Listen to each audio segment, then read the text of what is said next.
Sir, doon po sa sa Barangay Magsaysay, kamusta na po? Yun sa highway, Your Honor, yes. wala na ho yun, Closure hindi na. na siya operating. So yun po yung lumipat sa Sa Buwad. So yun yun. Pero doon sa Magsaysay is inabando na. So hindi na sila tumatanggap. Napunta sa Buwad. Yes, Councilor Dalia De Leon is recognized.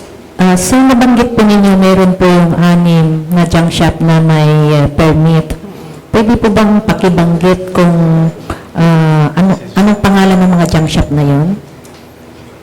At follow up po kay Councilor Dalia kung ano po yung barangay. Okay.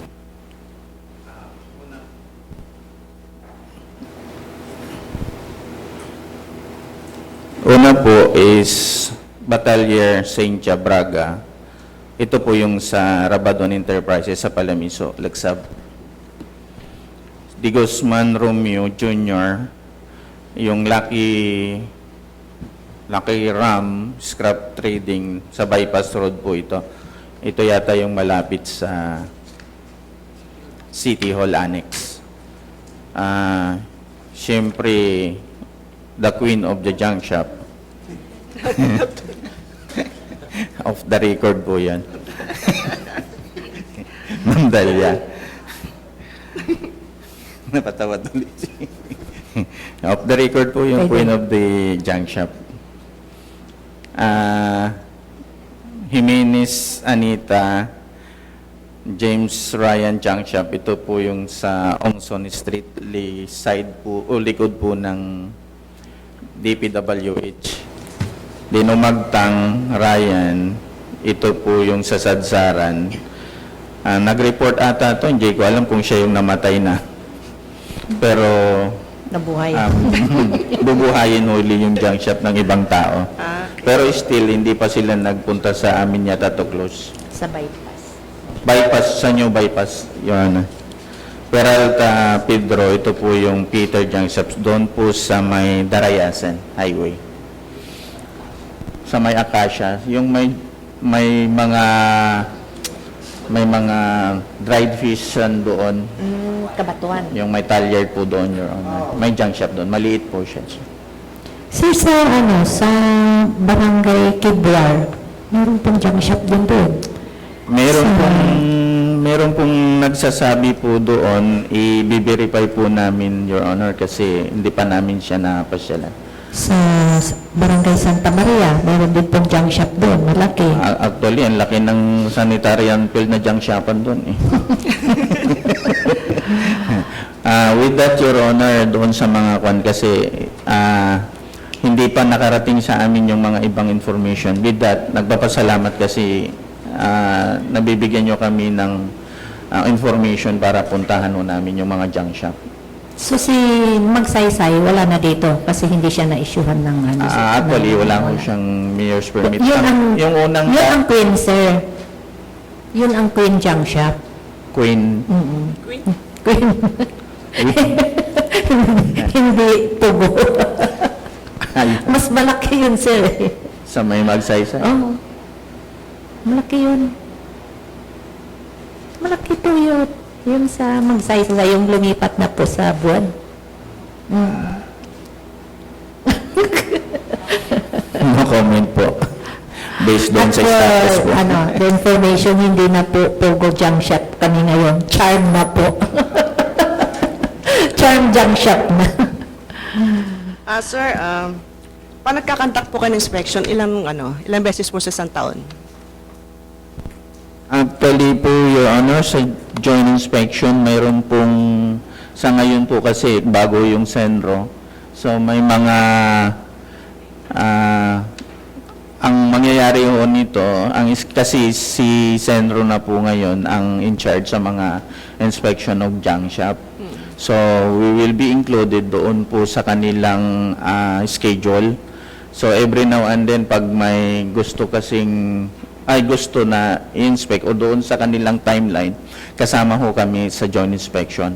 So, with that, doon sa schedule po sa Senro, doon po kami nakaka-join po sa inspection.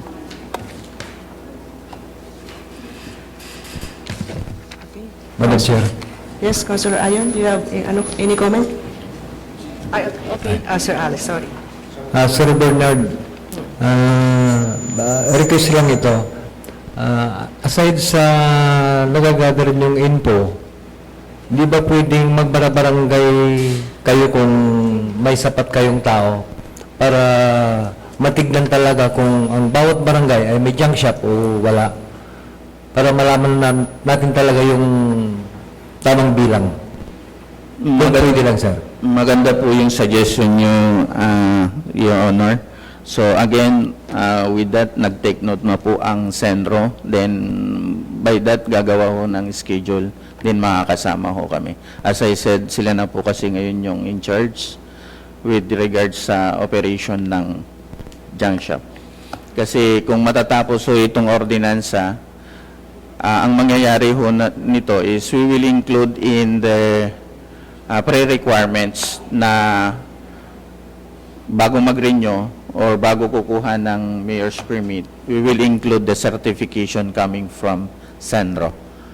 So yun po yung isa na ilalagay ho namin with this ordinance kung ma-approve na po siya. Thank you again, sir. Mr. Chair, Madam Chair. Yes, Mr. Councilor Ayon Putela is recognized. I-acknowledge.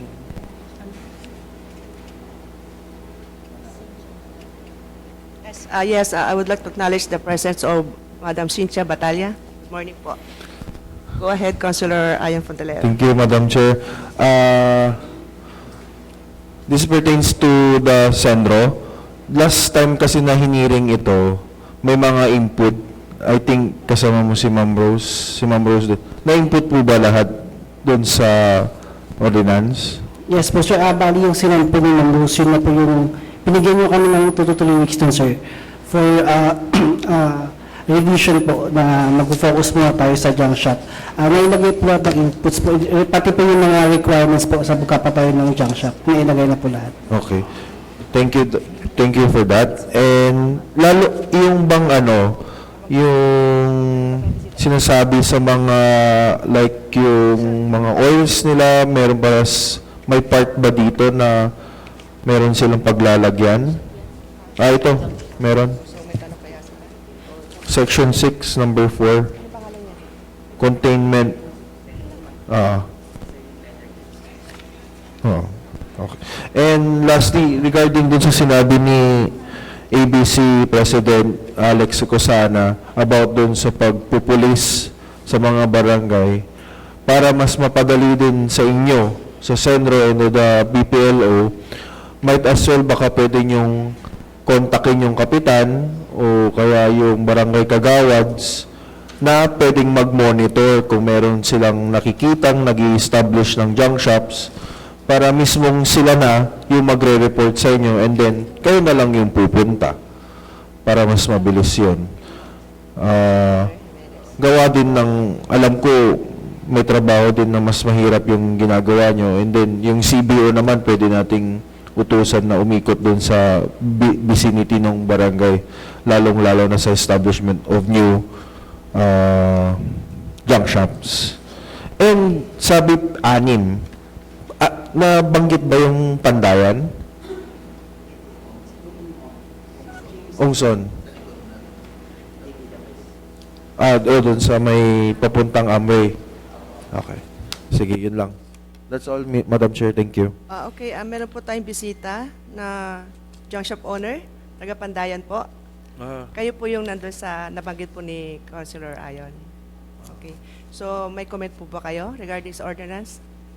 Kay mga junk shop owners. Oh, siya yung junk shop owner. Ang suggest ko lang po sana, ma'am, lagi po kasing nireklamo rin po ng amo ko kahit na dun sa kwan po, ma'am, sa tungkol po sa basurahan po, ma'am. Dinideklara po natin ang ating kalinisan po para sa ating kapaligiran. Tapos po, ang ating mga basureros is namimili po ata daw po sila ng pinagkukuhanan po. Samantalang kami po, tambak na po. Tambak na po kami.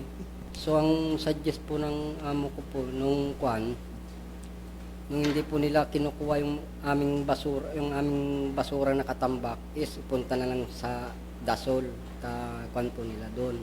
Doon po nilang itapon. So, ang sinasuggest lang po ng amo ko is kung dapat po ba na kwan, na araw-araw po dapat na kinukuha yung aming basura. Sir Molino, sakop po ba na LGU, yung truck, garbage truck, sa Pandayan? Actually, ma'am, tulungan po doon yung sa poblasyon at saka sa LGU po. Okay. Kasi po, regarding po sa basura natin dito sa poblasyon, nagkaroon po ng problema, isang truck natin, o ng barangay council. So, isa lang po yung gumagana. Now, pinapagawa na po yung isa. So, may alam po ako na magpo-purchase po sila ulit na isang truck. Opo. So, pagpasensya na po, kasi sa laki po ng poblasyon, hindi po halos makukuha yung mga basura po natin. Okay po. Regarding po dito sa penalties, meron po ba tayong karagdagan dito? O at least na po itong mga penalties?